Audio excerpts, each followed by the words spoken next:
Hello, my name is Ron Frisard, and this is the first part of a 5-part series on how to pack a pump with mechanical packing. This series is going to cover all the facets of installation of pump packing. We're going to break them down into small, manageable steps.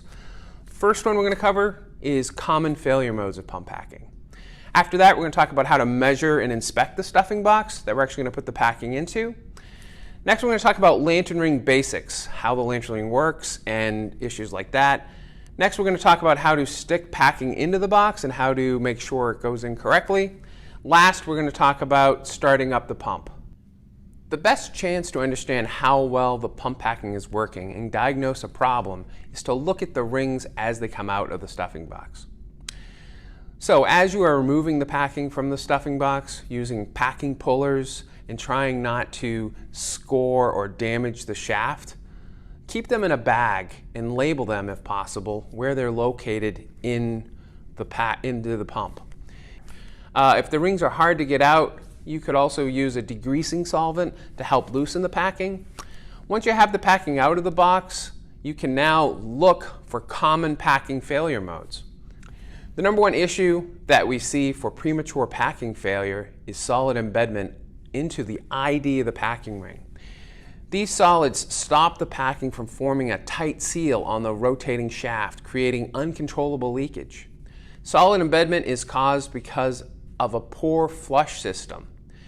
Could be such things as poor flush pressure, poor flush quality, meaning solids trapped into the flush water, or lantern ring dislocation. We will discuss this in more detail in the third video of this series. The second issue to look for while reviewing the rings is glazing, which is really burning of the PTFE that's inside of packing rings. PTFE is a polymer that has a high thermal growth rate and a transition temperature at about 500 degrees F. That takes something from soft to very hard.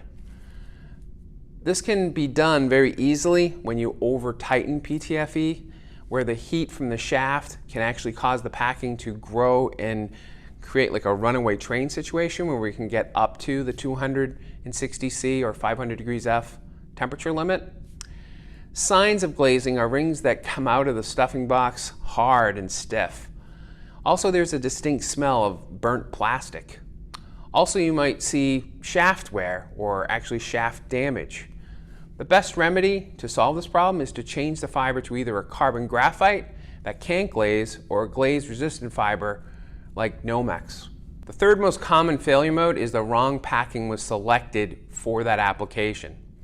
This could be either the wrong size packing or one that can't handle the parameters of that equipment. For example, the temperature range, the pH range, or the speed range. We'll talk more about the sizing issue in the next video, but let's talk about if it was out of range by such things as chemical attack. If that's the case, it leaves the packing brittle and mushy. If it's over its temperature range and shaft speed, it will really show signs of fiber fracturing and burning.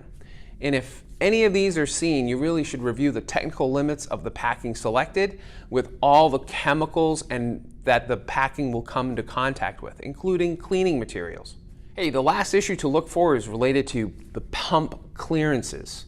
Packing is trying to create a tight seal in the stuffing box, and excessive clearances can lower the sealing load, resulting in leakage and constant adjustments. The telltale sign is extrusion of the packing rings. The remedy is to look at tightening up the clearances of the pump. This could include new bearings or a new gland if needed. Use an anti-extrusion ring at the bottom of the box or at the top of the box that has a stronger yarn could also help. Well, this is the end of the first video. Hope you enjoyed it. Please feel free to get a hold of me and our team. Thank you.